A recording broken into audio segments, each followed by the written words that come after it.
भगवान हनुमान जी के बजरंगबली के जीवन में दो चुनौतियां आई थी, दो बहुत बड़ी समस्याएं आई थी। एक सीता माता का अपहरण और दूसरा लक्ष्मण जी की मूर्छा। आप भगवान हनुमान जी के जीवन से ये दोनों समस्याएं हटा दो थोड़ी देर के लिए कि उनकी जिंदगी में ये दोनों समस्याएं आई नहीं। अब मुझे बताइए कौन भगवान हनुमान? वो फिर हनुमान बचेंगे, भगवान हनुमान नहीं। तो मैं तो अक्सर लोगों से कहता हूँ अगर जिंदगी में राजा बनना है ना तो आप स्पीकिंग शब्द पे गौर करिए। लास्ट में क्या आया हुआ है? किंग। अरे सर ये तो सब बोलने की बातें हैं, बोलने से क्या होता है? मैंने कहा और भाई नालायक बदतमीज क्या हाल है तुम्हारे? बोले ये क्या बदतमीज आपने ऐसा कैसे बोल दिया? मैंने कहा भाई साहब बोला ही तो है, बोलने से क्या होता है? आप ही कह रहे हैं ना बोलने से कुछ नहीं होता। मैं ये कहता हूँ 90% लोगों का गुस्सा बड़ा समझदार है, हमेशा कमजोर पे आता है। बोले आपको गुस्सा नहीं आता? मैंने कहा जिस शब्द की शुरुआत थी आप समझ गए मैं क्या गया। यक्ष आसव पीते हैं, दैत्य मदरा पीते हैं, भवरे मकरंद पीते हैं, राक्षस खून पीता है, मनुष्य दूध पीता है और कामयाबी पसीना पीती है। आपने वो सुना होगा ना, देवाओ देवा गणपति देवा। कभी सुना है लेवाओ लेवा गणपति लेवा? वैल्यू देने वाले की है। दोस्तों प्रणाम, स्वागत है आप सभी का डीप कास्ट में। और आज हमारे साथ डीप और बहुत ही मोटिवेशनल बातें करेंगे अमर चौधरी सर। ये एक लाइफ कोच है, ट्रेनर है, बड़े बड़े पुलिस ऑफिसर को, आईपीएस ऑफिसर को तक ये ट्रेन करते हैं। और क्या बोलने का इनका लहजा है, आप सुनोगे ना तो सुनते रह जाओगे।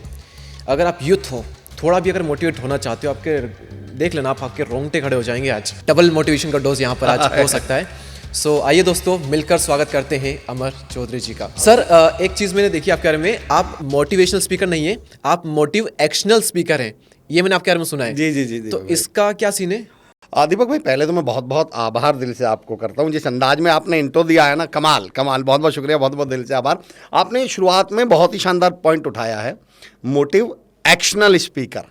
एक्चुअली जब मैंने एज ए मोटिवेशनल स्पीकर अपना करियर शुरू किया तो मैंने पूछा कि भाई मोटिवेशनल स्पीकर से कि भाई हम लोग करते क्या हैं? तो बोले जी साहब हम लोग लोगों को जागरूक करते हैं। मैंने कहा मुझे तो इस शब्द पर ही ऐतराज है। मैंने कहा जागरूक शब्द तो कहता है जाग और रुक, तो जब इनको जगाने के बाद रुकवाना ही था तो मैंने कहा इनको सोने नहीं देते, इनकी नींद ही पूरी हो जाती। तो मैंने उस दिन तय किया दीपक भाई कि मैं जाग चल करूंगा। अगर आप जाग गए हो तो अब एक्शन लीजिए, और इसलिए इस टर्म का नाम पड़ा मोटिव एक्शनल। और देखिए जब आप एक्शनल लिखते हैं तो स्पेलिंग में आता है AC, दैट बिकम्स अमर चौधरी। तो मुझे लगा शायद ईश्वर की भी इच्छा यही थी कि मैं मोटिवेशनल स्पीकर के तौर पे जाना चाहूँ। ओके। दीपक भाई मैंने शब्दों पे बहुत काम किया है।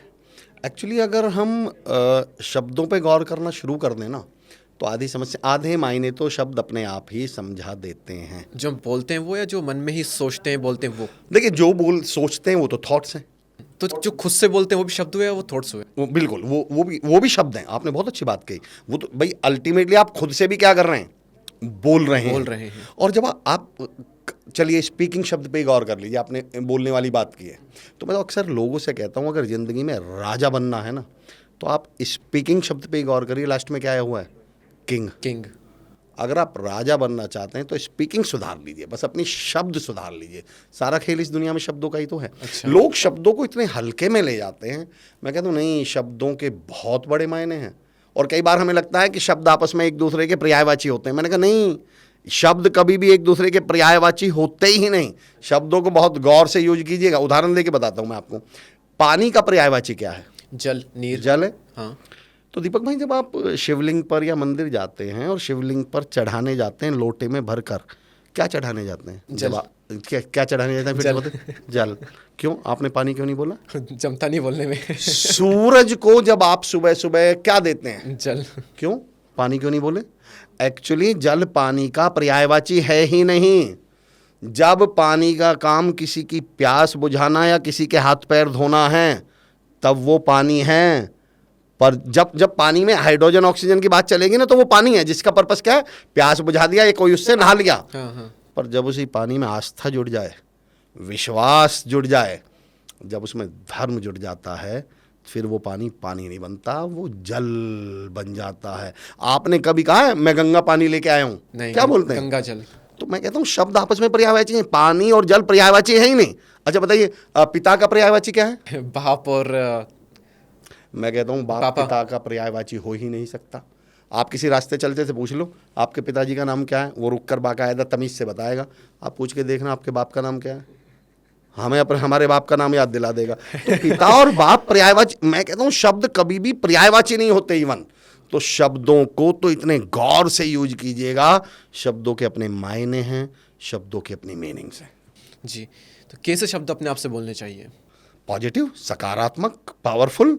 आप चुनिए, शब्दों पे काम करिए। सबसे पहले तो मैं तो कहता हूँ एक लिस्ट बना लो, सुबह से शाम तक देखिए आप किस तरह के शब्दों का प्रयोग करते हैं, और नेगेटिव शब्दों को पॉजिटिव, पावरफुल, मीनिंगफुल और पवित्र शब्दों से रिप्लेस कर दीजिए। Okay. कोई पूछे आप कैसे हैं, आप ये भी तो बोलते हैं मैं ठीक हूँ। हाँ। बोल दो मैं शानदार हूँ, इसमें कौन से पैसे लग रहे हैं आपके?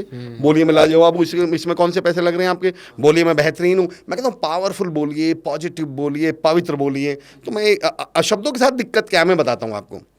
मैं किसी एक सेशन में, अपने कॉर्पोरेट सेशन में बोल रहा था, पवित्र बोलिए, पावरफुल बोलिए, आप बड़े मीनिंगफुल शब्दों का प्रयोग करिए। एक साहब खड़े होके बोले, अरे सर ये तो सब बोलने की बातें हैं, बोलने से क्या होता है? मैंने कहा और भाई नालायक बदतमीज, क्या हाल है तुम्हारे?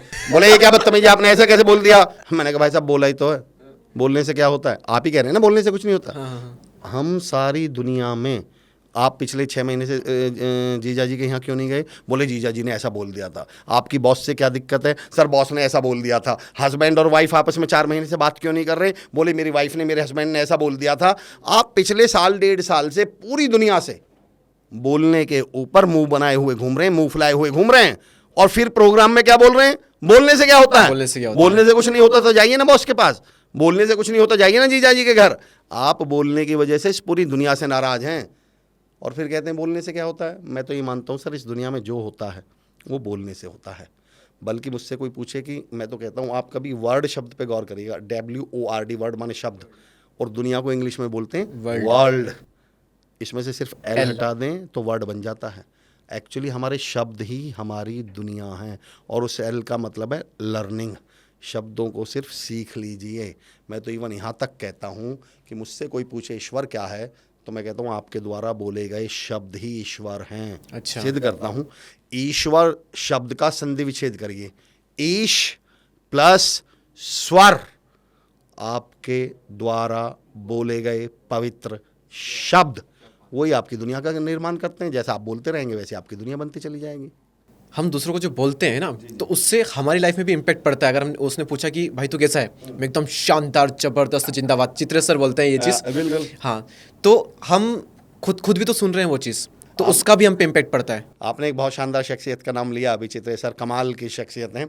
और आपने इस बात को फिर से बोलिएगा, तीनों शब्दों को फिर से बोलिएगा। क्या शानदार, जबरदस्त, जिंदाबाद। आप इन तीनों शब्दों को मुंह लटका के बोल के दिखाइए। बोल ही नहीं, बोलने में नहीं आ रहा है। बोल ही नहीं सकते आप।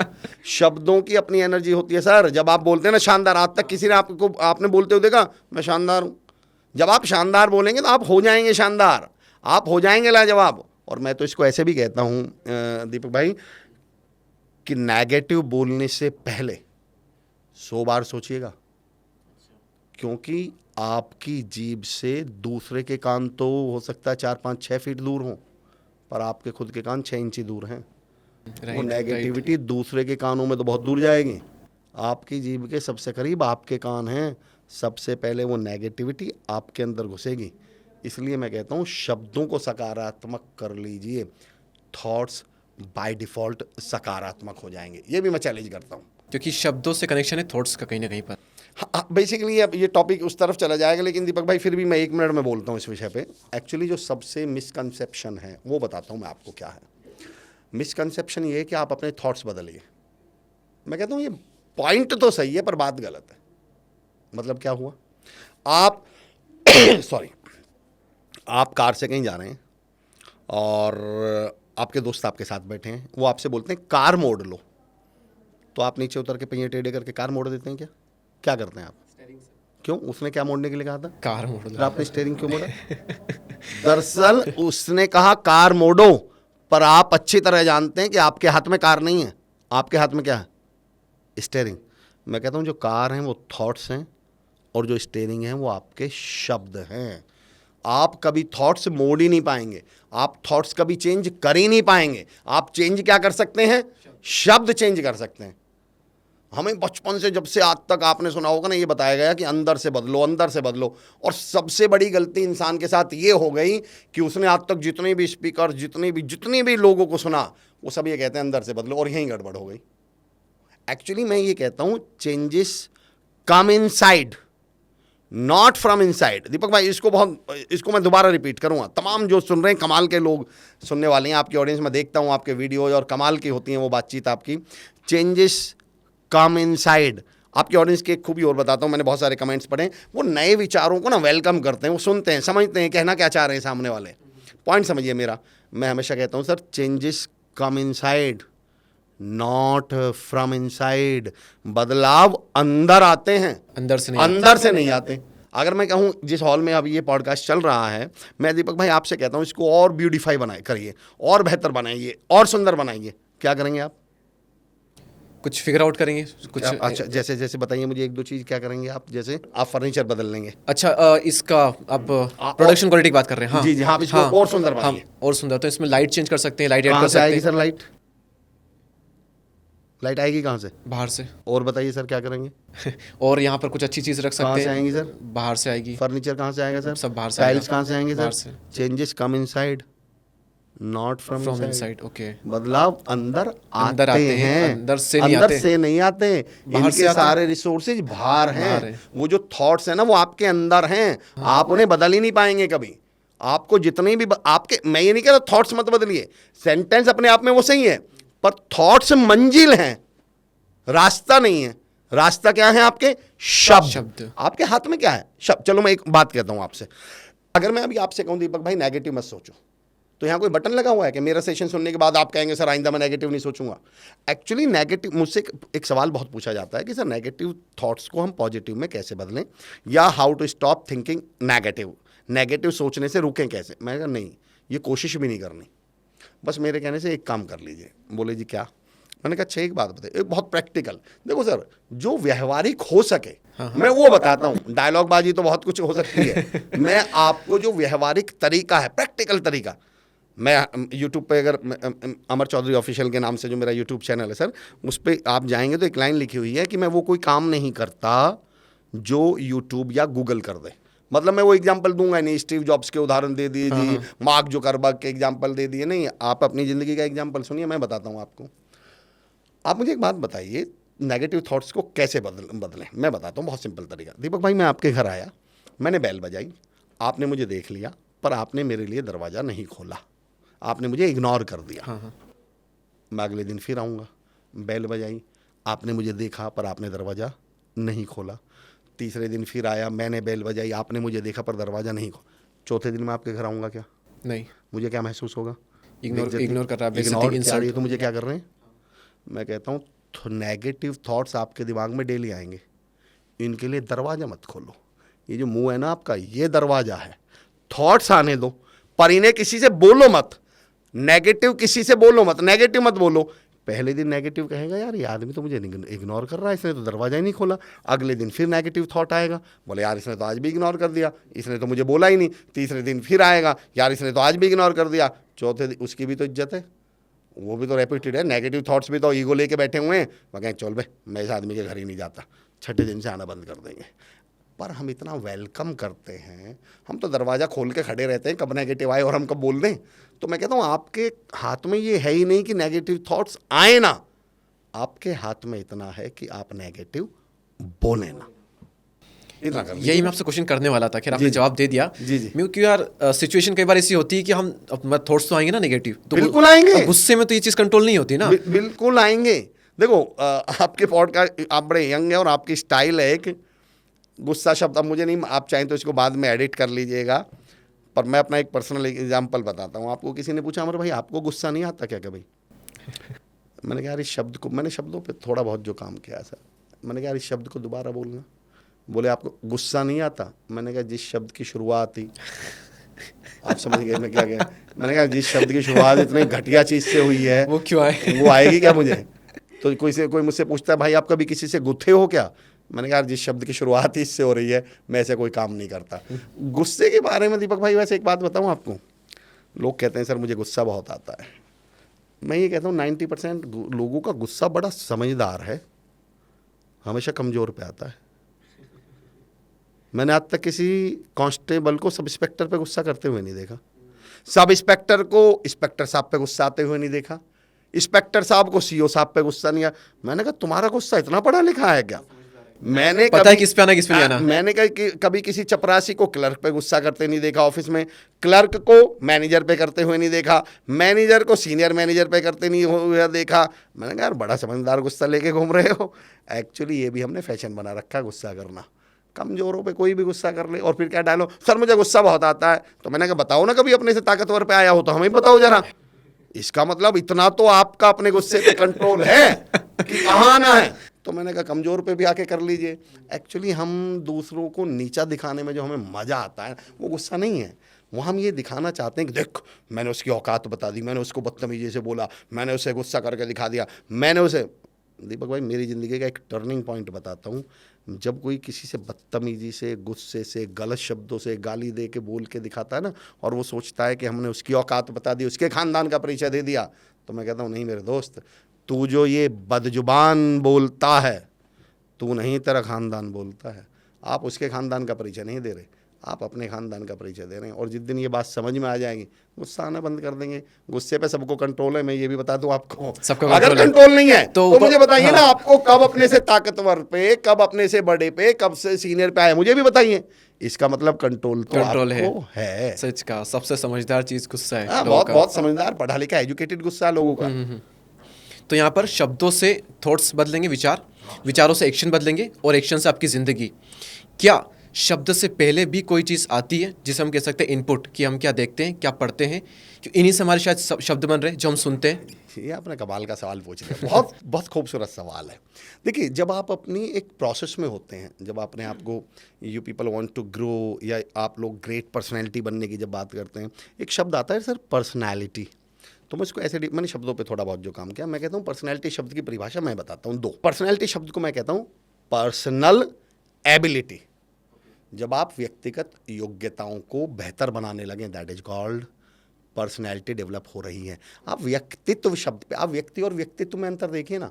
व्यक्ति प्लस तत्व, जब आपके अंदर कुछ ऐसे तत्व जुड़ जाएं कि लोग आपको सुनना पसंद करें, आपके साथ काम करना पसंद करें, आपके पास बैठना पसंद करें, आप में वो एयर और वो एनर्जी आप में आ जाए, तब आप व्यक्ति से क्या बन जाते हैं? और व्यक्तित्व बन जाते हैं। और अगर आपको व्यक्ति से व्यक्तित्व तक की यात्रा करनी है तो अपने आप को अपग्रेड तो करना पड़ेगा। जो पॉइंट आपने उठाया उसको मैं इस अंदाज में लाता हूँ आपके पास। पहले तो हम देखते हैं अपग्रेड करना क्यों पड़ेगा। हम सबने एक किस्सा सुना है कि वो एक बाबा जी थे, टोपी बेचा करते थे। एक बार जंगल से गुजरे, पेड़ के नीचे नींद आ गई, सो गए, तो बंदर उनकी टोपियां उठा के ले गए।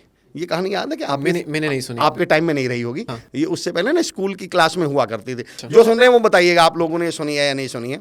तो किस्सा मैं बता देता हूँ आपको दीपक भाई। पहले जब हम थे ना, तो फिफ्थ में हमारे में स्टोरी थी ये कि एक बाबा जी थे, टोपियां बेचा करते थे, टोपी बेचने का काम करते थे। पेड़ के जंगल से गुजर रहे थे, पेड़ के नीचे सो गए, नींद आ गई, बंदर उनकी सारी टोपियां उठा कर ले गए। मैं अपग्रेडेशन बता रहा हूँ आपको। तो बाबा जी को मालूम था कि बंदर नकलची होते हैं। तो बाबा जी ने अपनी टोपी कैसे वापस ली? बाबा जी ने क्या किया, अपनी टोपी उतार के फेंक दी। तो सारे बंदरों ने भी क्या किया, टोपियां उतार के फेंक दी। उन्हीं बाबा जी का पोता, वो हमारे मोहल्ले में रहता है, पड़ोस में ही रहता है, अभी 6 महीने पहले की बात है। अच्छा। वो भी टोपी बेचने निकला, वो भी जंगल से गुजरा, वो भी पेड़ के नीचे सो गया, उसे भी नींद आ गई, बंदर उसकी टोपियां उठा के बंदर ले गए। और उसको कौन सी ट्रिक मालूम थी? दादाजी वाली। उसने क्या किया, उसने भी अपनी टोपी उतार के फेंक दी। एक बंदर आया, उस टोपी को भी उठा के ले गया, बोला भाई अब तो कुछ नया कर लो भाई, बंदर अपग्रेड हो गए। बंदर आप कब अपग्रेड होंगे? तो मैं तो लोगों से पूछता हूँ भाई आप अपग्रेड होंगे कब? Why don't you upgrade yourself? लेकिन सवाल उठता है सर, हाउ टू अपग्रेड हों कैसे? अब मैं आपको एक सिंपल टूल बताता हूँ। इस दुनिया में दीपक भाई और तमाम जो सुन रहे हैं उनसे भी पूछता हूँ, हम जो कुछ भी जानते हैं, धरती पे जो कुछ भी जानते हैं, उसके 3 ही सोर्स हैं: पढ़ना, सुनना और देखना। 3 सोर्स, इन 3 के अलावा कुछ नहीं हो सकता। मेरा एक सवाल, 2 और 2 कितने होते हैं सर? 4। कैसे मालूम आपको? पढ़ाया जाना है। पढ़ा है? हाँ। सुना है? हाँ। भारत की राजधानी क्या है? दिल्ली। नई दिल्ली। कैसे मालूम? पढ़ा है। पढ़ा है। भारत के प्रधानमंत्री कौन है? नरेंद्र मोदी। कैसे मालूम? पढ़ा है, देखा है। चलो छोड़ दिए दीपक भाई, आपका नाम दीपक है, आपको कैसे मालूम? सुना है, घर वालों ने बोला होगा, आपने क्या किया? सुना। हम इस धरती पे जो कुछ भी जानते हैं, या तो वो हमने पढ़ा है, या सुना है, या देखा है। अब मैं तमाम लोगों से पूछता हूँ कि बताइए मुझे, पिछले 10 साल में आपने ऐसा क्या पढ़ा है, ऐसा क्या सुना है, ऐसा क्या देखा है जिससे आप पर्सन से पर्सनैलिटी बन जाते, जिससे आप 5,000 वाले से 50,000 वाले बन जाते, 50,000 वाले से 5 लाख वाले बन जाते, 5 लाख वाले से 10 लाख बन जाते? बताइए तो सही। 24 घंटे रील देख रहे हो, व्हाट्सएप पे स्टेटस लगा रहे हो, तुम्हारा एक दिन तुम्हारे कानों में ये शोर आएगा, तुम्हारा वक्त आया है, हमारा दौर आएगा। मुझसे किसी ने ऐसा बोल दिया, मैंने कहा भाई साहब कैसे आएगा, ये जो 24 घंटे पड़े पड़े व्हाट्सएप के स्टेटस लगाते रहते हो। और मैंने कहा जैसे तुम सोफे पे 24 घंटे पड़े पड़े रील चला रहे हो ना, सारे दिन ये व्हाट्सएप के स्टेटस लगा रहे हो, दौर का तो पता नहीं, एक दिन दौर आ जाएगा। कुछ करिए ना, एक्शन लीजिए ना, करिए ना, का अपग्रेड तो हुई है, घर से निकल। एक्चुअली सर ये जो एक्शन वाला पार्ट है ना, दुनिया का सबसे मुश्किल पार्ट है, ये है एक्शन।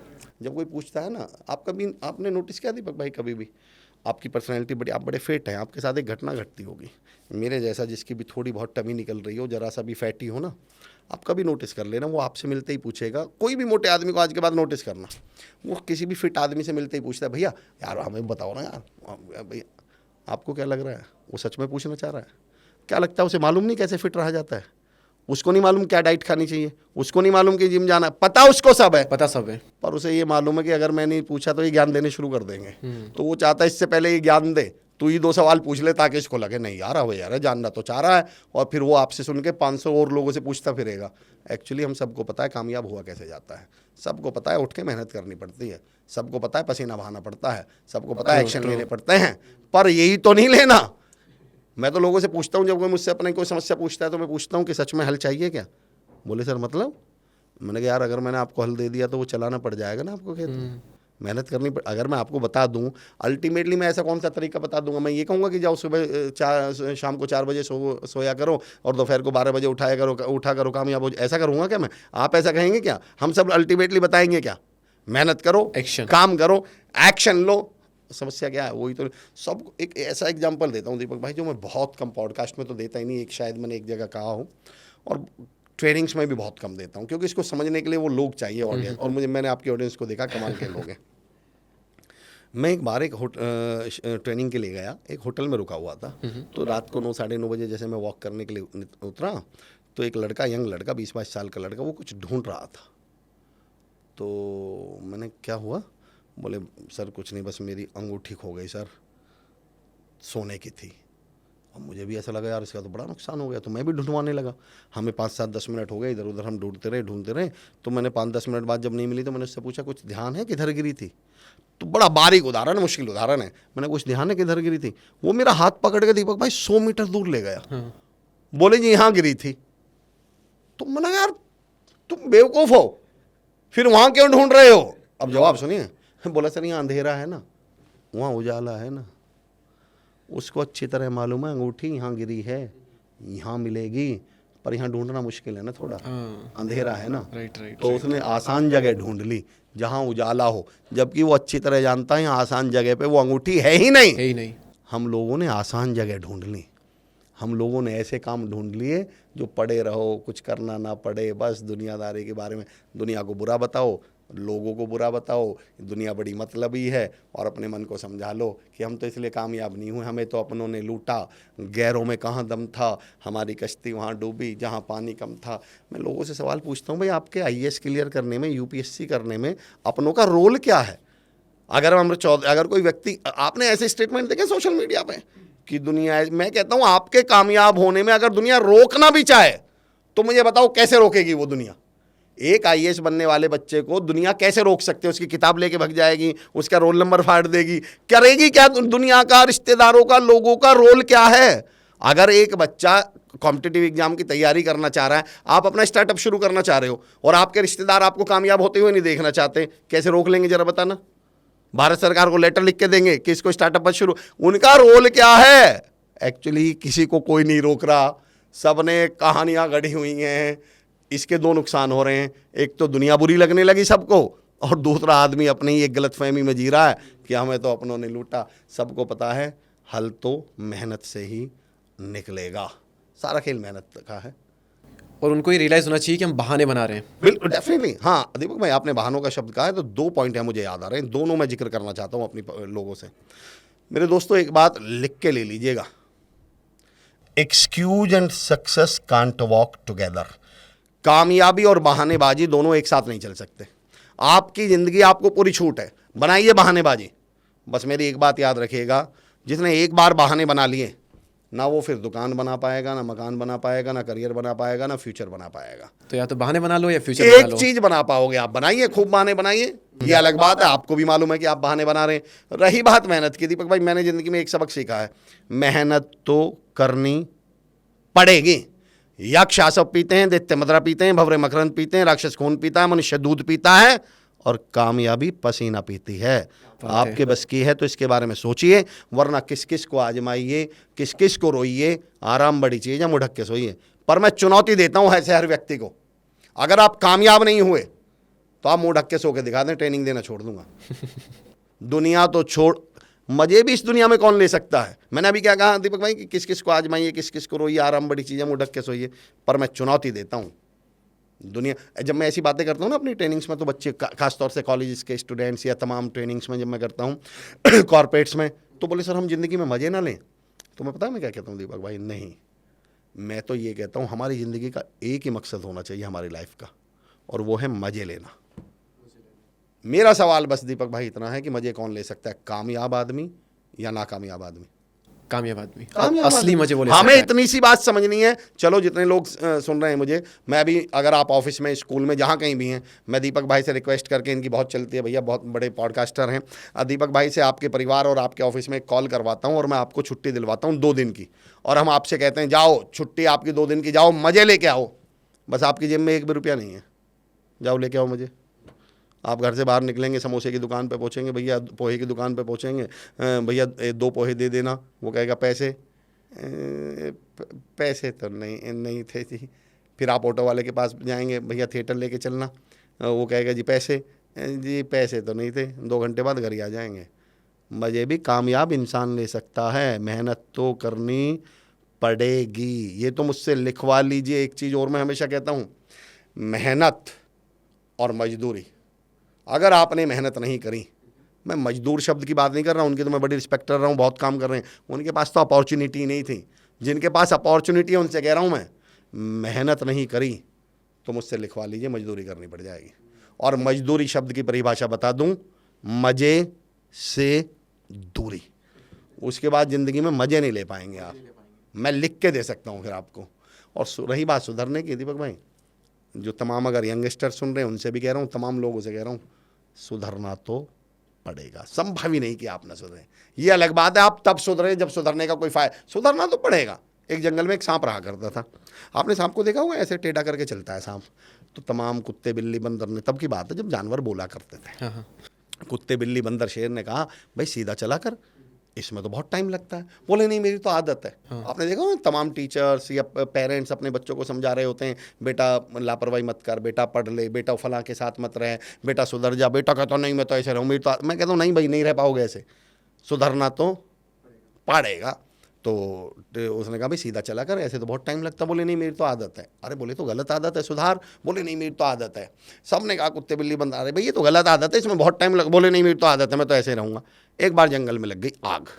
अब जंगल में आग जब लगी तो सारे जानवर तो सीधे भागे, तो वो तो जल्दी बाहर निकल गए। शाम भाई साहब टेढ़े चल रहे थे वहीं जल के मर गए। 4 दिन बाद जंगल की आग ठंडी हुई, तमाम जानवर वापस आए। तो आपने एक चीज़ नोटिस करी होगी, जलने के बाद कहावत नहीं, रस्सी जल गई बल नहीं गया, इसका मतलब जलने के बाद चीज़ें सीधी हो जाती हैं। तो 4 दिन बाद जैसे ही सारे जानवर वापस आए तो बंदर की निगाह पड़ी सांप की राख पर, बिल्कुल सीधी पड़ी थी। बंदर एकदम देख के बोला अब सुधरने का क्या फायदा सुधरना था तो इस धरती पे सुधरना तो सबको पड़ेगा, और जल्दी। बस आपको इतना तय करना है कि वक्त पर सुधर गए। वक्त बर्बाद करने वालों को वक्त बर्बाद करके छोड़ेगा, और उसको हालात नहीं छोड़ेंगे, खुद को हालात पे जो छोड़ेगा। सारा खेल टाइमिंग का है। पुरानी हिंदी फिल्में देखते होंगे आप, किसी को गोली लग गई, अटैक आ गया, लेकर हॉस्पिटल भागे, डॉक्टर साहब बाहर निकल के क्या बोलते थे, सॉरी हम इन्हें बचा नहीं पाए। अगली लाइन क्या बोलते थे, काश इन्हें आप आधे घंटे पहले ले आते, आधे घंटे पहले ले आते। तो मैं अक्सर इस सीन के बाद एक सवाल पूछता हूँ, इवन अपनी ट्रेनिंग्स में भी और खुद से भी, जब मैंने पहली बार पूछा कि आखिर इस व्यक्ति को किसने मारा। अगर इस व्यक्ति को गोली ने मारा है तो डॉक्टर साहब ये क्यों बोल रहे हैं कि आधे घंटे पहले ले आते तो हम बचा लेते, गोली तो तब भी इसके अंदर थी। इसका मतलब इसे गोली ने नहीं मारा, इसके वक्त गुजर जाने ने मारा है, इसके लेट हो जाने ने मारा है। अफसोस ये है कि हम काम करना शुरू तो करते हैं, पर तब जब वो काम नहीं बचता, वो मजदूरी बचती है। तो मैं तो तमाम लोगों से ये कहूँगा कि करना तो पड़ेगा, वक्त पे कर लीजिए, देर ना हो जाए कहीं देर ना हो देर जाए। ना हो जाए कहीं देर ना हो जाए। अच्छा, अब मेरे आपसे 2 प्रश्न एक साथ है जी जी, तो है कि पहली चीज़ तो ये कि लोग स्टार्ट नहीं कर पाते, तो लोग किसी भी चीज़ को स्टार्ट कैसे करें, खासकर तब जब वो कुछ बहुत बड़ा करना चाहते हैं। तो मुझे लगता है कि बड़ा सोचते तो हैं, लेकिन स्टार्ट इसलिए नहीं कर पाते क्योंकि डर होता है, और डर होता है फेल होने का। तो एक तो ये होता है, तो इस पर हम थोड़ी बात करेंगे कि लोग स्टार्ट कैसे करें, और अगर स्टार्ट करते हैं तो किसी भी फील्ड में वो ग्रेटेस्ट कैसे बने। क्योंकि मुझे ना थोड़ा एवरेज रहने से एलर्जी है, होती है ना अलग अलग लोग, तो मुझे थोड़ा सा एलर्जी है एवरेज रहने से। किसी भी चीज़ में जाओ तो या तो टॉप करो या जाओ मत, है ना, ऊपर जाओ। तो किसी भी फील्ड में ग्रेटेस्ट कैसे बने और स्टार्ट कैसे करें। तो स्टार्ट करने से लेके तो ग्रेटेस्ट बनने की जो जर्नी है वो लोग कैसे कर सकते हैं, मेरी ऑडियंस को बताइए। दोनों आपने कमाल के सवाल पूछे दीपक भाई, पहले तो मैं सवाल के लिए अप्रिशिएट करूंगा। पहले आप स्टार्ट कैसे करें, शुरुआत। आपने 2 चीज़ कही थी, डर लगता है शुरुआत कर देंगे तो। एक्चुअली दुनिया में किसी भी काम का सबसे जो मुश्किल हिस्सा होता है वो स्टार्ट करना ही होता है। मैं हमेशा कहता हूँ किसी भी काम को स्टार्ट करना ना, गर्मी में, जून की गर्मी में धूप में खड़ी हुई बाइक की सीट पर बैठने की तरह है। तो अभी आपने देखा हो जून की गर्मी में बाइक पे सीट पे, और जैसे ही बैठते उछल पड़ते। गोलमाल पिक्चर में एक वो गूंगा व्यक्ति से बैठता है तवे पे, सेम सीन है। पर दीपक भाई मैं हमेशा एक बात कहता हूँ कि वो कितनी देर के रहता है, वो तकलीफ कितनी देर की लगती है। वो मुश्किल से 20 सेकंड, 20 सेकंड 30 सेकंड। पर वो 20-30 सेकंड की जो प्रॉब्लम है, वो 20-30 सेकंड की जो तकलीफ है, वो आपके आगे के 20 मिनट 20 घंटे भी तो बचाती है, और आपको अपनी मंजिल पर पहुंचा देगी, अपनी मंजिल पे भी तो पहुंचाती है। बिल्कुल। तो आपको शुरुआत के एक पहली बात तो मैं ये नहीं समझ पाता कि हम कामयाबी को आसान तरीके से चाहते क्यों हैं।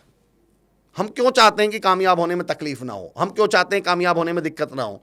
अगर कामयाबी ऐसे बटने लगे तो फिर तो पहली बात तो कामयाबी की वैल्यू क्या रह जाए। लेकिन फिर भी मैं अब आपको 2 तरीके बताता हूँ। पहला, आपने डर कहा था तो एक एग्जाम्पल देता हूँ। मेरी एक बुक है बॉर्न अगेन, और एक बुक, अच्छा अच्छा ओके, ये वो बुक है, कोई एक बुक नहीं, यही रखी हुई है, ये वो बुक है, और डिस्क्रिप्शन में आपको लिंक भी मिल जाएगी इसकी। दीपक भाई इसमें एक चैप्टर है, और चैप्टर का नाम है, अच्छा मेरे जो चैप्टर्स हैं वो अभी आप मैंने कहा ना पढ़े अभी, अच्छा मैंने कहा ना मेरे नाम, चैप्टर का नाम है चालान कटवा लो। अब ये क्या है चालान कटवा लो। आप मुझे एक बात बताइए, आप घर से बाहर निकले और 100-200 मीटर 500 मीटर पुलिस की चेकिंग चल रही है। तो जब चेकिंग चल रही होती है तो हम बिल्कुल पुलिस वालों के पास से गुजरते हैं, बच के साइड में से निकल के बचने की कोशिश करते हैं, साइड से बच के, और पकड़े ही कब जाते हैं, जब तभी पकड़े जाते हैं। इस पे एग्जाम्पल को मैं 2 बार कोट करने वाला हूँ, पर एक बार पहले कोट कर दूं मैं। आप चालान कटवा लो से मेरा मतलब क्या है। अगर सोचिए आपका 100 मीटर दूर निकलते ही चालान कट जाए। देखो भाई, चालान के बारे में तमाम लोग सुनने वाले भी जानते होंगे और आप भी जानते होंगे। चालान का एक नियम है, अगर एक बार चालान कट गया तो अगले 24 घंटे सेम चीज के लिए आपका चालान नहीं कटेगा, ये नियम है। अगर एक बार चालान कट गया तो सेम चीज के लिए 24 घंटे चालान नहीं कट सकता, अगले 24 घंटे। अब मुझे दीपक भाई एक बात बताइए, आप घर से निकले और 100 मीटर दूर ही आपका चालान कट गया। अब उसके बाद आगे चेकिंग चल रही है, आप साइड में से बच के निकलेंगे, पास से निकलेंगे? तो पास से, क्योंकि सेम चीज के लिए चालान नहीं कटा। डर तो खत्म हो गया आपका तो क्या कट चुका है चालान। जब बल्कि चालान जेब में ही ऊपर लेके घूमेंगे, और जैसे पता भी किससे पूछेंगे अब आप, पुलिस वालों से। और अगर मैं पॉडकास्ट पे, चलो इसको हल्के में वैसे ही लीजिएगा लाइटर नोट पे, बल्कि पुलिस वालों से, भाई साहब चालान काट लो चालान। ये कॉन्फिडेंस आपके अंदर आया कब? जब आपका एक बार चालान कट गया। अफसोस इस दुनिया में 90% लोग उस एक बार के चालान से बचने के लिए सारी जिंदगी डर डर के जीते हैं। मैं कहता हूँ एक बार चालान कटवा लो, एक बार गिर पड़ो ना, एक बार खा लो ना चोट, एक बार फेल हो जाओ एक बार फेल। लोग स्टेज पे आने से डरते हैं, मैं कहता हूँ एक बार आके देख लो, मरा नहीं आज तक कोई भी काम करके देख लो आप। अनुपम खेर साहब की एक लाइन मैंने सुनी थी और मेरे लिए इतनी बेहतरीन लाइन है, वो इतनी कमाल की लाइन। उन्होंने कहा, भीगा हुआ इंसान बारिश से नहीं डरता। आपने कभी नोटिस किया, आप बाइक से कहीं जा रहे हो और बारिश पड़नी शुरू हो जाए तो पहले हम कोई शेल्टर या जगह ढूंढते हैं जहां बच जाऊं, कि भाई कहीं रुक जाऊं, भीगूं ना। पर अगर कोई ऐसी जगह नहीं मिली और आप 2-3 मिनट भीग गए, फिर आप रुकते हैं क्या? होएगी गिला। अब तो भीग ही गए। छोड़ो। फिर आप उसी बारिश से जिससे डर रहे थे, जिससे घबरा रहे थे, बचने की कोशिश कर रहे थे, उसी बारिश में बाइक को घुमाते हुए क्या करते हैं, मेरे सपनों की रानी कब। बारिश सेम है, चुनौतियां सेम हैं। जिन चुनौतियों से आप शुरू में डर रहे थे अब उनके मजे लेना शुरू कर देंगे। बस आपको एक बार ही तो भीगना था। पर हम इतना जिंदगी भर इतना डर डर के जीते हैं, इतना डर डर के जीते हैं कि कभी जीना ही नहीं शुरू कर पाते। और ऐसे लोगों को मैंने नाम दिया है सर, तो वाले प्राणी। कौन से वाले? तो वाले प्राणी। तो वाले समझते हैं आप? तो वाले का मतलब दीपक भाई ये वो लोग हैं जिनके हर सेंटेंस के लास्ट में क्या लगा होता है, तो। अच्छा। आप इनसे बोलो अच्छा स्टेज पे आके बोलो, सर मैं अटक गया, तो। आप इनसे बोलो अच्छा इंटरव्यू देने चले जाओ, सर मैं फेल हो गया, तो। आप इनसे बोलो अच्छा अपना बिजनेस शुरू कर लो, स्टार्टअप शुरू कर लो, सर मुझे नुकसान हो गया, तो। ऐसे लोगों से मैं बोलता हूँ दीपक भाई तुम रात को सोए, सुबह सो के ही नहीं उठे, तो आप अपने घर से निकले, रास्ते में एक्सीडेंट हो गया, तो। हम यहाँ बैठे हैं, छत गिर गई, तो। मैं पॉडकास्ट दे रहा हूँ, मुझे अटैक आ गया, अरे तो मर गए। मरने के बाद आपने आज तो किसी को डरते हुए देखो, अरे यार मैं तो मर गया यार। और आपके शहर आपके पास शहर है इंदौर, बड़े मशहूर शायर हैं राहत इंदौरी साहब। उनका एक शेर है कि लोग हर मोड़ पे रुक रुक के संभलते क्यों हैं, और इतना ही डरते हैं तो फिर घर से निकलते क्यों हैं? भाई इतना डर लग रहा है तो घर बैठिए ना, पर एक शर्त है, आपको पेपर पे लिख के देना पड़ेगा कि घर मरोगे नहीं। आज भी 93% लोग घर पे ही मरते हैं। ऐसा नहीं है कि बाहर जाते हैं मरने के लिए। देखो मैं कोई किताबी बात नहीं करूँगा, मैं जानता हूँ दोस्तों, मैं जानता हूँ मैं कोई बुकिश, मैंने आज तक मैं कोई एग्जाम्पल देता ही नहीं किताबी, मैं जानता हूँ डर लगता है। पर मेरे दो सवाल हैं। नदी के किनारे चलने से एक बात तो तय है कि आप कभी डूबेंगे नहीं, तय है। पर मेरा सवाल, हमारा मकसद, हमारा जन्म नदी में डूबने से बचने के लिए हुआ था या पार उतरने के लिए हुआ था? हमारा जन्म किनारे पे चलने के लिए भी तो नहीं हुआ, हमारा जन्म तो पार उतरने के लिए हुआ है ना। अंडा फर्श पे गिरेगा तो फूट जाएगा, और अंडे को डर लगता है यार मैं फूट ना जाऊं। चलिए मैं आप तमाम जो लोग सुन रहे हैं कमेंट में बताइएगा, मैं और दीपक भाई आप तमाम लोगों को एक साबुत अंडा देते हैं, फूटने नहीं देते, चलो अंडे को हम सब आपको एक साबुत अंडा देते हैं। उस साबुत अंडे का कोई यूज बताइए, आप क्या करेंगे दीपक भाई? साबुत अंडे का कोई यूज बताइए। फोड़ के खाएंगे जी, हाँ। ऑमलेट बनाएंगे जी, क्या करना पड़ेगा? फोड़ना पड़ेगा। सब्जी बनाएंगे, अरे साहब उसके लिए तो फोड़ना पड़ेगा। भुजिया बनाएंगे, अरे साहब ये तो फोड़ना पड़ेगा। छोड़ दो, उबाल के खाएंगे तो भी फोड़ना पड़ेगा। दरअसल उस बेवकूफ़ अंडे को पता ही नहीं है कि तू काम का ही तब है जब तू फूट जाए, तेरी कोई वैल्यू ही तब है जब तू फूट जाए। इसलिए मैं लोगों से कहता हूँ उठिए, कोशिश करिए, रिस्क लीजिए, गिर पड़िए, चोट खाइए, नुकसान उठाइए और वैल्यूएबल बन जाइए, और या फिर बचे रहिए। फिर सारी ज़िंदगी आपके घर वाले आपका इंट्रोडक्शन करवाएंगे, ये हमारा बड़ा बेटा, ये छोटी बेटी और ये अंडा। भगवान ने अच्छे खासे इंसान पैदा किए थे, अंडा बनने पे तुले हुए।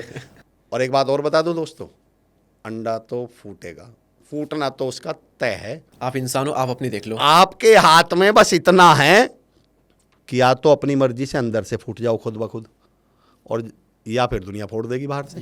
राइट। एक मैं अंतर बता दूं दोनों में, अंदर से और बाहर से फूटने में क्या अंतर होता है। जब अंडा अंदर से खुद फूटता है ना, तो उसके अंदर से एक नई जिंदगी निकलती है, एक नए प्राण निकलते हैं। पर वही अंडा जब बाहर से फोर्सफुल्ली फोड़ा जाता है तो कोई उसके प्राण खाता है, तो हाँ, और उसकी औकात 10 रुपए की ऑमलेट की, 20 रुपए की भुजिया की। तो देखो फूटना तो तय है। आप तय कर लो कि आप खुद अपने से अपने आप से फूट लो, वरना दुनिया तो फोड़ेगी आपको। जब दुनिया फोड़ेगी तब बहुत तकलीफ होगी। एक बड़ा मशहूर कोटेशन है दीपक भाई कि या तो आप अपने सपने पूरा करने के लिए मेहनत कर लो, वरना दूसरों के सपने पूरा करने के लिए मजदूरी करनी पड़ेगी। दुनिया की कोई ताकत नहीं रोक सकती। तो तय है, तो मैं तो अपने सुनने वालों पे छोड़ता हूँ कि मेहनत तो करनी पड़ेगी। और जब ग्रेटेस्ट करने की बात आती है तो आपको डेफिनेटली, जब आप औसत से बेहतर करने की, एक वर्ड है एक्स्ट्रा ऑर्डिनरी। उस थ्योरी को मैं दूसरे कॉन्टेक्स्ट में समझाऊंगा, पर उसको समझिएगा। अगर कोई मुझसे पूछे तो मेरी एक थ्योरी है, द चटनी थ्योरी। इस थ्योरी का नाम क्या है सर? The chutney theory. अब ये थ्योरी क्या कहती है? दीपक भाई ये बात बताइए, जो लोग सुन रहे हैं उनसे भी पूछता हूँ कि लंच ब्रेक हुआ दोपहर में, आप स्कूल में हैं, ऑफिस में हैं, कहीं भी हैं, आप लंच ब्रेक हुआ या आपका मन किया घर पे बैठे हुए चलो समोसे खाने चलते हैं। चटनी थ्योरी क्या है उसको समझते हैं। चटनी थ्योरी क्या है कि चलो यार समोसे खाने चल रहे हैं, और आप दुकान पर पहुँचे और वहाँ 2 दुकानें हैं, दोनों शानदार लाजवाब बेहतरीन समोसे बनाती हैं, प्राइस भी सेम है, टेस्ट भी सेम है। हाँ। एक के पास चटनी है, एक के पास चटनी नहीं है। हाँ। आप किसके यहाँ खाएंगे? चटनी वाले के यहाँ। आप घर से चटनी खाने गए थे क्या? नहीं। क्या खाने गए थे? समोसे। तो दूसरे के पास खा लीजिए ना। समोसे तो दूसरे के पास भी हैं। फिर आपने चटनी वाला क्यों सुना? क्योंकि चटनी से क्या हो जाता है, थोड़ा सा एडिशनल और थोड़ा चटपटाट और हाँ एक्स्ट्रा। अब मेरे अगले सवाल का जवाब, और आप लोग भी कमेंट में दीजिएगा, क्या वो आपसे उस चटनी के पैसे ले रहा है? नहीं, फ्री की चटनी दे रहा फ्री है? है। मेरा अगला सवाल दीपक भाई, बेवकूफ़ है वो? फ्री की चटनी क्यों दे रहा है आपको? अब मुझसे चटनी की थोड़ी समझिए। दरअसल वो अच्छी तरह जानता है कि अगर ये फ्री की चटनी नहीं दी ना एक्स्ट्रा, तो उसके समोसे नहीं बिकेंगे, पैसे वाले वो भी। तो समोसे नहीं बिकेंगे। तो अब मैं ये थ्योरी देता हूँ कि वो एक्स्ट्रा काम, मेरे से कोई चटनी की परिभाषा पूछे तो मैं बोलता हूँ वो एक्स्ट्रा सर्विस, वो एक्स्ट्रा काम जो आप तब भी दें जब उसके बदले में आपको कोई कंपनी, कोई ऑर्गेनाइजेशन या कोई व्यक्ति कोई पैसे ना दे रहा हो, सैलरी ना दे रहा हो, फिर भी आप अपने काम से एक्स्ट्रा काम करके दें, एक्स्ट्रा सर्विस दें, दैट इज कॉल्ड चटनी। और एक्स्ट्रा ऑर्डिनरी बनने का शौक है, ग्रेटेस्ट बनने का शौक है, तो अपने काम में ही एक्स्ट्रा देना शुरू कर दीजिए। दुनिया 9 से 5 आपके ऑफिस में आ रही है, आप 10 मिनट पहले जाइए, 10 मिनट बाद में रुकिए, बनिए ग्रेटेस्ट। आप एक स्टार्टअप हैं, आप एक सर्विस प्रोवाइडर हैं, 100 रुपये के काम के बदले में जिस दिन आपने 110 रुपये की सर्विस देनी शुरू कर दी, 110 रुपये का काम देना शुरू कर दिया, इस धरती पे दुनिया में कोई आपको ग्रेटेस्ट बनने से नहीं रोक सकता। अफसोस ये है हम 100 के बदले में 90 देना चाहते हैं, हमारी समस्या ये है। और मैं कहता हूँ इस दुनिया को एक्स्ट्रा बहुत पसंद है। अब आपका कोई भी प्रोफेशन हो सकता है, आप टीचर हो सकते हैं, आप एक स्टूडेंट हो सकते हैं, डॉक्टर हो सकते हैं, इंजीनियर हो सकते हैं, आप मोटिवेशनल स्पीकर हो सकते हैं, पॉडकास्टर हो सकते हैं। पूछिए अपने आप से, आप एक्स्ट्रा क्या दे सकते हैं? आप डॉक्टर हैं, दवाई तो दे रहे हैं, मैं कहता हूँ एक स्माइल भी दे दीजिए पेशेंट, ये एक्स्ट्रा पैसे लगे क्या? ये एक्स्ट्रा हो गया आपका। एक्स्ट्रा हो गया। आप टीचर हैं, बच्चे को पढ़ाई तो दे ही रहे हैं, बच्चे के कंधे पे एक बार हाथ रख के ये भी बोल दो, बेटा कभी एक्स्ट्रा कोई जरूरत पड़े ना या कुछ समझ में ना आए तो मुझसे पूछ लेना, बच्चा आपका फ़ैन हो जाएगा। आप एक मोटिवेशनल स्पीकर हैं, आप 2 घंटे का सेशन लेने गए, 15 मिनट एक्स्ट्रा बोल दीजिए। दुनिया आपको सारी ज़िंदगी नहीं बोलने वाली। यहाँ तो 2 घंटे का सेशन लेने जाएंगे, पौने 2 घंटे में निपटाने की सोचते हैं, उसमें भी टाइम पास करने की सोच रहे हैं। तो जिस दिन आप ये एक्स्ट्रा देखिए सर, ह्यूमन मेंटलिटी को समझिए। आपने कभी दीपक भाई मम्मी को नोटिस करना, मेरे कहने से आज के बाद मम्मी जी को, और तमाम लोग आप भी देखना, मम्मी को कभी भिंडी खरीदते हुए देखिएगा। मैं एक्स्ट्रा की पावर बता रहा हूँ आपको। मम्मी सब्जी वाले से बोलते हैं भैया 1 किलो भिंडी दे दो, और जब वो भिंडी वाला 1 किलो भिंडी तौल देता है तो मम्मी को चैन 1 किलो भिंडी से नहीं पड़ता। फिर मम्मी अपने हाथ से 2 भिंडी उठाती है और उसमें डालती है, और मम्मी को लगता है मेरे बच्चे से 1 किलो भिंडी से पेट नहीं भरेंगे, ये जो 2 एक्स्ट्रा मैंने लिए। इस दुनिया में सबको एक्स्ट्रा पसंद है। आदमी 3500 स्क्वायर फीट का प्लॉट खरीदता है, पर उसको तब तक चैन नहीं पड़ता जब तक 3 इंच दीवार आगे ना निकाल ले। उसको लगता है कि जो 3 इंच निकाली है इसमें, इसका मतलब क्या हुआ? दुनिया को एक्स्ट्रा पसंद है। मैंने अपने आप से एक सवाल पूछा, दुनिया को 2 एक्स्ट्रा। जो काम आप कर रहे हो उसमें एक्स्ट्रा देना शुरू कर दो। किसी का कॉन्फिडेंस बढ़ा दो, किसी को स्माइल दे दो, किसी को हौसला दे दो, किसी को सपोर्ट दे दो। आपके ऑफिस में आज कोई आया नहीं, कंपनी में 15 मिनट का काम उसका भी कर दो, बॉस की नज़र में भी तो हो कि यार नहीं यार ये बंदा ना जिम्मेदारी लेता है, ऑनरशिप लेता है यार, कमाल का बंदा है यार, कभी जब लीडरशिप का प्रमोशन का मौका आएगा मिलेगा। पर ये तो सही, हमें पहले, हमारी समस्या क्या है, पहले हम लेना चाहते हैं। जिस दिन हम ये समझ गए दीपक भाई कि हमारा परिचय वो नहीं है जो हमने इस दुनिया से लिया, हमारा परिचय सर वो है जो हमने इस दुनिया को दिया। हमारा परिचय ही वो है, हमारा काम। चलिए मैं आपसे पूछता हूँ, सब्जी वाला किसको बोलते हैं? जो सब्जी लेता है या सब्जी देता है? देता है। अखबार वाला किसको बोलते हैं? अखबार देने वाले जो अखबार देता है। आप दूध वाला किसको बोलते हैं? जो दूध हमारा परिचय वो है जो हमने इस दुनिया को दिया। इस दुनिया में जितने भी प्रोफेशन है, गौर करिएगा आज के बाद आप, वो देने वाले के नाम से जाने जाते हैं। एक चीज है दवाई, उसमें 2 लोग हैं, एक देने वाला और एक लेने वाला। दवाई देने वाले को क्या बोलते हैं हम? डॉक्टर ही। जो लिए उसने क्या, उसे क्या बोलते हैं? पेशेंट। पेशेंट नाम का कोई प्रोफेशन है इस दुनिया में? दवाई देने वाले के नाम से प्रोफेशन बना डॉक्टर। पढ़ाई देने वाले के नाम से प्रोफेशन बना टीचर। एडवाइस जो दे वो कंसल्टेंट या एडवोकेट या लॉयर। हमेशा देने वाले के नाम से प्रोफेशन जाने जाते हैं। इस दुनिया में दीपक भाई एक ही प्रोफेशन है जो लेने वाले के नाम से जाना गया, कबाड़ी। उसमें भी कबाड़ है, एक दे रहा है एक ले रहा है, पर इस प्रोफेशन को देने वाले को कबाड़ी नहीं कहा गया। किसको कहा गया? लेने वाले को। अगर आप इस दुनिया से सिर्फ लेते रहोगे ना तो कबाड़ी बन जाएंगे। और एक ऐसी चीज और भी है, भिखारी बोलते हैं, हालांकि वो प्रोफेशन नहीं है। तो मैं कहता हूं जिस दिन आपने देना सीख लिया, ग्रेटेस्ट बनना है तो देने की नियत डालिए ना। ग्रेटेस्ट बनना है तो सोचिए ना, हाउ कुड आई कंट्रीब्यूट। दुनिया मैं क्या एक यूथ में भी आजकल बड़ा है और दुनिया एक सवाल पूछ रही है अपने आप से, मैं कौन हूँ, कौन हूँ। मैं कहता हूँ इसकी तलाश के लिए आपको हिमालय पर जाने की जरूरत नहीं है, मैं एक लाइन में जवाब दे देता हूँ इसका। मैंने शब्दों पे ईश्वर की कृपा से थोड़ा बहुत जो काम किया दीपक भाई, इंग्लिश में एक वर्ड आता है कॉन्ट्रीब्यूशन, कॉन्ट्रीब्यूशन, और कॉन्ट्रीब्यूशन के शुरू में ही वर्ड आया कौन। आपका इस दुनिया में जो कंट्रीब्यूशन है, जो योगदान है, आप वही हैं। कलाम साहब कौन, जिन्होंने मिसाइल दी। सुभाष चंद्र बोस जी कौन, जिन्होंने आज़ाद हिंद फौज दी। भगत सिंह जी और महात्मा गांधी जी कौन, जिन्होंने आज़ादी दी। इस दुनिया में जो आपका कंट्रीब्यूशन है वो आप ही हैं। नदीम शाद साहब का एक शेर है कि ये जो दुनिया से तुझको इतना गिला है, ये बता तूने दुनिया को क्या दिया है। बताइए ना, आपने दिया क्या है। आपने वो सुना होगा ना, देवा ओ देवा गणपति देवा। कभी सुना लेवा ओ लेवा गणपति लेवा। वैल्यू देने वाले की है। लोग बोलते हैं सर मैंने 1 करोड़ का प्लॉट ले लिया। मैंने कहा भाई साहब ये तो लिया है। सर मेरी 1.5 लाख की सैलरी है। मैंने कहा भाई साहब ये तो ली है। ये दुनिया आपको तब याद रखेगी जब वो पूछेगी दिया क्या था इस दुनिया को, बताइए तो सही। 1.5 करोड़, आप 1.5 करोड़ की मर्सिडीज ले लो, अखबार में थोड़ी खबर छपेगी। मैं चुनौती दे रहा हूँ MY हॉस्पिटल इंदौर में जाके, किसी में भी, मैं तो नाम ले रहा था कि आप भी, मेरे भी कर्मभूमि रही है इंदौर। आप किसी सरकारी अस्पताल में 2 दर्जन केले दे आना मरीजों को, अगले दिन अखबार में खबर छपेगी मरीजों को फल वितरित करते हुए। देने वाले के 2 दर्जन केले में फोटो छप जाते हैं, लेने वाले के 2 करोड़ में नहीं छपते। तो सवाल ये, ग्रेटेस्ट बनना है तो मेहनत करिए, जुनून पैदा कीजिए, पर जितना ले रहे हो, जितना चार्ज कर रहे हो, उससे एक्स्ट्रा देने की आदत डालिए, और ये एक्स्ट्रा आपको एक्स्ट्रा ऑर्डिनरी बना दे। तो सर शब्दों पे आपने बहुत ज़्यादा ही काम किया है। पहले हम शब्दों पे बात कर चुके थे, लेकिन जब भी कोई शब्द आता है तो आप शब्दों को लेते हैं, फिर उसको तोड़ते हैं, उसके मतलब निकालते हैं, फिर कहानी डालते हैं, एकदम तड़का डालते हैं ना दाल में, बहुत स्वाद आता है। और वाकई में ज़बरदस्त लग रहा है मुझे, एकदम स्ट्रेट फॉरवर्ड कहानियों के रूप में, और एकदम क्यों नहीं कर पा रहे थे, हाँ यार ये तो सही बोला, अब कर लेंगे, ऐसा फीलिंग आती है ना, वो वाली फीलिंग है। हमने बात की ग्रेटेस्ट कैसे बने, आपने बताया, और स्टार्ट कर कैसे करें आपने ये भी बताया। अब यहाँ पर एक दिक्कत आती है, आपने कहा कि एडिशनल ऐड करें। एडिशनल ऐड करना तो दूर की बात, जब बहुत हालत ख़राब होते हैं ना लाइफ में, हाँ जी। तो जो नॉर्मल है वो भी नहीं हो पाता। तो सबसे मुश्किल समय में काम कैसे करें और चुनौतियों से लड़े कैसे, उनसे उभरे कैसे, तब काम करना सबसे इंपॉर्टेंट होता है मेरे हिसाब से। देखो, बड़ा वैल्यूएबल क्वेश्चन पूछा, मैं लिटरली बहुत वैल्यूएबल क्वेश्चन पूछा। एक्चुअली जब सच्चाई आती है ना, मतलब जब एक्चुअल में वो चीज़ें आती हैं, तो वास्तव में बड़ा चैलेंजिंग होता है। पर यहाँ फिर वही सारा खेल माइंडसेट का आपका। मेरा एक सवाल है, हमेशा लोगों से मैं पूछता भी हूँ, अरे बोले सर बहुत टाइम ख़राब चल रहा, दिमाग ख़राब हो रखा है। मैं उनसे एक सवाल पूछता हूँ, मैंने कहा जब वक्त सही था तब इस दिमाग का काम क्या था, सही बताओ। एक कहावत सुनिए, खुदा मेहरबान तो गधा पहलवान। जब आपका वक्त सही चल रहा है तब आपको बहुत ज़्यादा दिमाग की ज़रूरत ही नहीं पड़ती। दिल पे हाथ रख के बताओ सर, इस दिमाग की सबसे ज़्यादा ज़रूरत कब थी, जब वक्त ख़राब आए। और इंसान 99% केस में टाइम खराब आते ही सबसे पहला ताला दिमाग पे ही लगा दिया।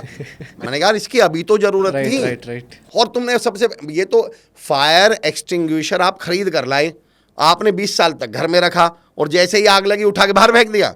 तो दिमाग की तो जरूरत ही मुश्किल वक्त में पड़ती है। रही बात चुनौतियाँ आ रही हैं, दिक्कत आ रही हैं, तो मेरे से तो कोई जब पूछता है, दीपक भाई जब कोई बोलता है सर ज़िंदगी में बड़ी मुश्किलें, बड़ी रुकावटें आ रही हैं, तो मैं कहता हूँ बधाई हो। वो कहता है सर बधाई हो मतलब। मैंने यार कभी हाईवे पे जाते हुए या सड़क पे जाते हुए देखा होगा कि ट्रैफिक स्लो चल रहा है, गाड़ी आपकी धीरे धीरे चल रही है, आराम आराम से चल रही है, और दिखता है कि यार क्यों स्लो चल रही है, आगे कंस्ट्रक्शन चल रहा है, और उस पर एक बोर्ड लगा होता है, कृपया धीरे चलें, कार्य प्रगति पर है। मैंने कहा बधाई हो। अगर आपकी ज़िंदगी में कार्य धीरे धीरे चल रहा है, रुकावटें आ रही हैं, आप स्लो डाउन होते जा रहे हैं, बधाई हो, कार्य आपका प्रगति पर है। ये कार्य प्रगति पर होता है तभी तो स्लो डाउन होता है आदमी। रही बात रुकावटों की, समस्याओं की, हमने महाभारत, रामायण, तमाम ऐसे धार्मिक सीरियल्स देखे और तमाम कहानियाँ देखी होंगी, तो उसमें आपने किस्सा देखा होगा, एक घटना देखी होगी, ऋषि मुनि हवन कर रहे हैं, यज्ञ कर रहे हैं। तो जैसे ही वो ऋषि मुनि हवन और यज्ञ करने बैठते हैं तो उसमें क्या आने लगती हैं, बाधाएं या रुकावटें। और राक्षस या दुष्ट लोग उसमें क्या करने लगते हैं, बाधा या रुकावटें डालने लगते हैं। तो जब मैं कहता हूँ जब भी आपके काम में बाधाएं और रुकावट आए तो 2 बातों की खुशी मनाइएगा। बोले जी किस चीज़ की, कि पहली कि आप कोई महान काम कर रहे हैं, यज्ञ कर रहे हैं, हवन कर रहे हैं, महान कार्यों में बाधाएं आती हैं, पहली बात तो ये। और इससे बड़ी खबर दे दूं आपको, इसका मतलब आप ऋषि मुनि या देवता हैं। हाँ, राक्षसों के काम में बाधाएं नहीं आती हैं। आपने कभी सुना है कि राक्षस कार्य कर रहे थे उसमें बाधाएं आ गई?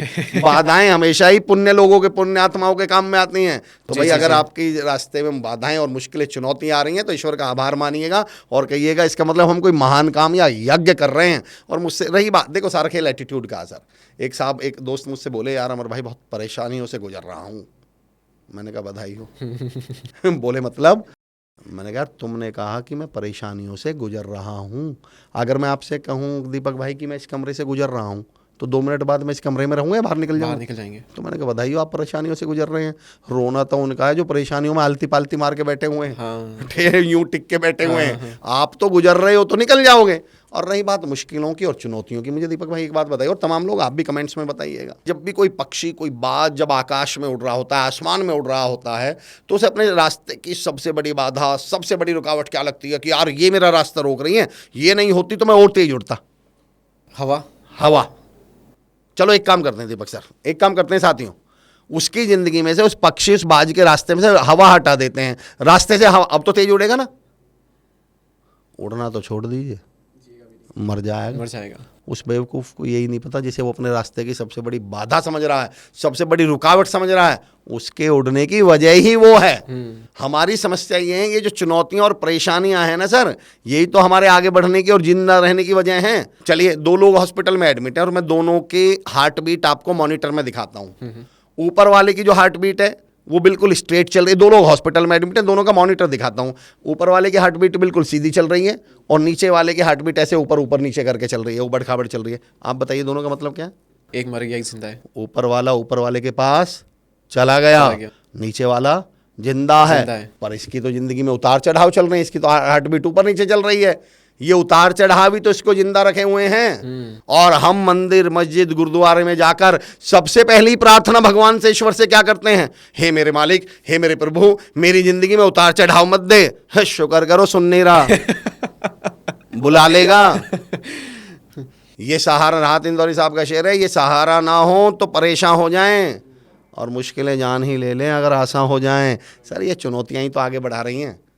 और मुझसे कोई पूछे मुश्किलें क्या हैं, चुनौतियां क्या हैं, तो दीपक भाई मैं तो हमेशा कहता हूँ हीरो या महान बनने का अवसर। ओके। इवन मैं तो ये कहता हूँ भगवान बनने का अवसर। और बताता हूँ कैसे। हनुमान जी, भगवान हनुमान, बजरंग बली, मैं तो बहुत मानता हूँ। भगवान हनुमान जी के, बजरंग बली के जीवन में 2 चुनौतियाँ आई थी, 2 बहुत बड़ी समस्याएं आई थी। एक सीता माता का अपहरण और दूसरा लक्ष्मण जी की मूर्छा। आप भगवान हनुमान जी के जीवन से ये दोनों समस्याएं हटा दो थोड़ी देर के लिए, कि उनकी जिंदगी में ये दोनों समस्याएं आई नहीं। अब मुझे बताइए कौन भगवान हनुमान? वो फिर हनुमान बचेंगे, भगवान हनुमान नहीं। हनुमान जी को भगवान हनुमान किसने बनाया? मुश्किलों, चुनौतियों ने। भगवान श्री राम, उनकी जिंदगी में सीता माता का अपहरण और वनवास, हटा दो। ये 2 बहुत बड़ी समस्या आई। दोनों समस्या, फिर वो राजकुमार राम तो बचेंगे, भगवान राम नहीं और बचेंगे। भगवान राजकुमार राम को भगवान हनुमान किसने, भगवान राम किसने बनाया? चुनौतियों ने, मुश्किलों ने। अगर आपकी भी जिंदगी में मुश्किलें और चुनौतियां आ रही हैं तो ईश्वर का आभार प्रकट कीजिए कि महान बनने का समय आ गया, हीरो बनने का समय आ गया, कुछ बड़ा करने का समय आ गया है। ये मुश्किलें ही तो हमें आगे, इन मुश्किलों के प्रति सिर्फ अपना एटीट्यूड और नजरिया बदल लीजिए। ओके। हम 90% केस में पता गलती क्या करते हैं दीपक भाई? आपने कभी नोटिस किया, बाइक से जा रहे हो आप, और तमाम लोग आप भी बताइएगा, तब आप लोग बाइक से जा रहे हो और पीछे कुत्ता पड़ जाए तो हम गलती क्या करते हैं? बाइक तेज कर देंगे, कुत्ता और तेज भागता है, बाइक तेज, कुत्ता तेज, बाइक तेज, कुत्ता तेज, बाइक तेज, कुत्ता तेज। आप ब्रेक लगा दो, कुत्ता पीछे भाग जाएगा, पलट के भाग जाता है। कुत्ते को कुछ मालूम ही नहीं था मैं भागा क्यों। उसे तो क्या लगा भैया भाग रहे हैं तो मैं भी भाग लूं, उसको कोई आइडिया नहीं है। हम समस्याओं के साथ सबसे बड़ी गलती ये करते हैं, हम समस्याओं को देखते ही भागते हैं, समस्याएं हमारे पीछे भागती हैं। एक बार ब्रेक लगा के इन समस्याओं की आंखों में आंखें डाल के देख लीजिए, चुनौती के साथ कहता हूँ पलट के भाग जाएंगे। पर अफसोस इस बात का कि हम तो चुनौतियों को देखते ही क्या करते हैं, भागते हैं। मैं हमेशा कहता हूँ लोगों से कि इन चुनौतियों की आदत हमारे टीचर्स की तरह है। याद है वो स्कूल में टीचर सवाल पूछते थे कि कौन बताएगा इस सवाल का जवाब, और एक बच्चा हाथ उठाता था, सर मैं बताऊं, तो टीचर क्या बोलते थे? नहीं तो रहने दे, तुम जो नजर छुपाएगा उससे। यस। फिर दूसरा हाथ उठाता था, सर मैं बताऊं, मैं बताऊं, नहीं तुम नहीं। फिर एक ऐसे बचे हुए पड़ा रहता था। टीचर क्या करते थे? तुम बताओ। मैं कहता हूँ मुश्किलों के साथ आप यही गलती कर रहे हो। मुश्किलों को देखते ही आप छुपते हो। मैं कहता हूँ मुश्किलों को देखते ही हाथ उठाओ, मेरे पास आ जा। मुश्किल कहेगी नहीं यार ये तो तैयार बैठा हुआ है। बोले तुम नहीं। मुश्किलों का काम परेशान करना, इसको परेशान नहीं हाँ, और परेशान ही नहीं हुआ तो मुश्किल को मजा क्या आया। वही तो। बिल्कुल, बहुत बड़ी बात कही आपने। मुश्किलों के सामने सीना तान के खड़ा कीजिए। और देखिए ये मुश्किलें जो आती हैं ना, बहुत वन ऑफ माय फेवरेट शेर मुझे बहुत पसंद है। पहली 2 लाइन तो मैं भूल रहा हूँ, तुकबंदी कर रहा हूँ, पर लास्ट के 2 लाइन जो मुझे सुनानी है वो आपको, कि कभी तो मुझसे मिलने आ, कभी तो मेरी दीद कर, कोई तो किस्सा बयान चश्मदीद कर, और कब तक चिराग अपना हवा से बचाएगा, उठ और हवा के गाल पे चांटा रसीद कर। क्या बात कब है। तक इन हवाओं से अपने आप को बचाते फिरेंगे, और जितना बचाओगे ये उतना पकड़ पकड़ के मारेंगे। तो इन चुनौतियों के प्रति डरिए मत। रिजेक्ट हो गए हम रिजेक्शन को ही लेके अजीब सा डर है। हम रिजेक्शन को आज तक समझ ही नहीं पाए। मैं कहता हूँ रिजेक्शन तो आपकी कामयाबी का अंतिम पड़ा। जब रिजेक्शन जिंदगी में मिल जाए, समझ लेना अब आप बड़े आदमी बनने वाले हैं। उदाहरण देके बताता हूँ। तरक्की पे बैठे हुए हैं आप, तरक्की के उसमें हैं मुहाने पर। 1 2 3 4 हिंदी में गिनती होती है, 1 2 3 4 5, रिजेक्शन मतलब नो। 1 2 3 4 5 6 7 8 नो। इकाई के लिए तरक्की क्या है कि इकाई किस में कन्वर्ट हो जाए, दाही में। सिंगल डिजिट किस में कन्वर्ट हो जाए, डबल में। 8 को अगर 10 में पहुंचना है तो किससे गुजरना पड़ेगा, नो से। दीपक भाई, नो मतलब नेगेटिव, नो मतलब नहीं, नो मतलब रिजेक्शन। और सर अगर 98 को 100 पे पहुंचना है, दाही को तिहाई में, तो 2 बार नो आएगा। जितना बड़ा नो, उसके बाद उतनी बड़ी सक्सेस, तरक्की है, उतनी बड़ी सक्सेस क्या है। बात है। तो ये रिजेक्शन का, तो आप रिजेक्ट हो रहे हैं, बधाई हो आपको। दुख तो उनका है जो रिजेक्ट ही नहीं हो रहे हैं। हम एक्चुअली हर मना को रिजेक्शन समझ लेते हैं। एक और उदाहरण देता हूँ, मेरा फेवरेट उदाहरण रिजेक्शन पे।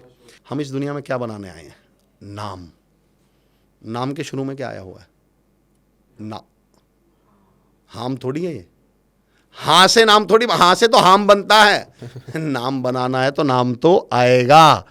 और वैसे भी हम सबको बड़ा बनना है, कामयाब बनना है, तो मैं तो लोगों से कहता हूँ नायक शब्द में भी शुरू में ना आता है। हीरो बनना है तो ना तो आएगा रिजेक्शन तो। और जहाँ है वहाँ तो हम आम वाला स्वर आ वो रहा है। हाम से तो हम बन जाएंगे आम बन आप। जाएंगे। हाँ बिल्कुल सही कह रहे हैं, हाम से तो आप आम बन जाएंगे। तो इन मुश्किलों की आंखों में आंखें डालने की आदत डाल लीजिए। मेरे बहुत करीब मेरा स्टूडेंट है अनुराग, ओनू बोलता हूँ मैं उनका। उनका एक शेर है कि बड़ी मुश्किल से दिल को फिर से दिल किया मैंने, कभी साहिल को दरिया और कभी दरिया को साहिल किया मैंने, और अपने हौसलों की तलवार इनकी गर्दन पे रखता हूँ, मुश्किलों का जीना बड़ा मुश्किल किया मैंने। तो आप मुश्किलों से नजरें मिलाने की हिम्मत रखिए। क्या बात है सर, मज़ा आ गया सर। बहुत गजब का पॉडकास्ट आपने, बहुत बहुत आभार, बहुत बहुत बहुत सारी चीज़ छूट गई, लेकिन मुझे लगता है कि उसके लिए आप आई थिंक 2-3 वीडियो और हमें साथ में बनाने पड़ेंगे। डेफिनेटली बनाएंगे, बिल्कुल। सो दोस्तों, आई होप कि आपने बहुत बहुत कुछ सीखा होगा। और डीप बातें, हर क्वेश्चन में इतना डीप गए और खदेड़ के निकाला आंसर को। सो बहुत मज़ा आया सर। और ये सर की बुक है, इसकी लिंक आपको डिस्क्रिप्शन में मिल जाएगी। काफ़ी कमाल की बुक है, क्योंकि शब्द हैं तो यहाँ सोचो कितना कुछ होगा। चैनल की लिंक भी डिस्क्रिप्शन में, वहाँ पर जाकर के भी आप इनके अलग अलग टॉपिक्स पे वीडियो देख सकते हैं। क्योंकि हमने बहुत, मतलब ये अगर इनकी 100 चीज़ों में एक्सपर्टीज़ है तो वहाँ पर हमने सिर्फ 10 चीज़ों के बारे में बात की। यहाँ पर अभी 90 बची हुई है ना, तो वहाँ आप देख सकते हैं। बाकी हम तो करेंगे सही फ्यूचर में। जी जी जी। सो आज के इस डीपकास्ट शो में इतना ही। हम मिलेंगे नेक्स्ट एपिसोड में, जहाँ पर हम करेंगे डीप बातें। जय हिंद दोस्तों। और दीपक भाई बहुत बहुत आभार आपका, बहुत बहुत धन्यवाद हमारे चैनल पर आने के लिए। Thank you so much sir.